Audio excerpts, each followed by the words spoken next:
नमस्कार मित्रांनो, एक खास अपडेट तुमच्यासाठी आज मी घेऊन आलेलो आहे, ज्याच्यात तुम्हाला माहीत असणं भरपूर गरजेचं आहे.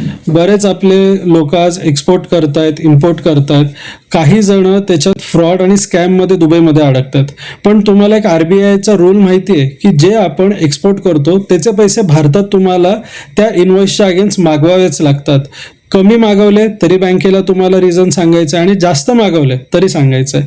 आता एक्सपोर्ट केल्यावर जर पेमेंट तुमचं यायला डिले झालं किंवा बायरनी फ्रॉड केला किंवा इतर काही कारणांमुळे तुमचं पेमेंट आलं नसेल तर पहिली कालावधी होती 15 महिन्यांची. आता ती भारताने गव्हर्नमेंटने रिड्यूस केली 9 महिन्यापर्यंत. मग जर तुम्ही ते केलं नाही तर बँक तुम्हाला मंथली चार्जेसही लावू शकतात आणि तुम्हाला पुढे जाऊन प्रॉब्लेम देखील होऊ शकतो, कारण की भारताचे फॉरेक्स रिझर्व्ह आहेत. मग त्यामुळे न विसरता हे लक्षात ठेवा की जर तुम्ही एक्सपोर्ट केला असेल तर न विसरता तुम्ही तुमचं पेमेंट मागवून घ्या बाहेरच्या मागे लागून, आणि नसेलच तर तुम्ही काही ना काहीतरी सोल्युशन काढा, तुमच्या बँकर बरोबर बोला.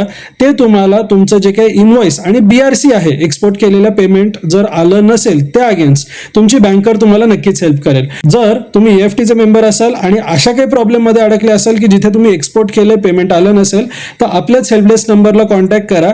ती टीम तुम्हाला नक्कीच आपल्याकडनं सोल्युशन देईल.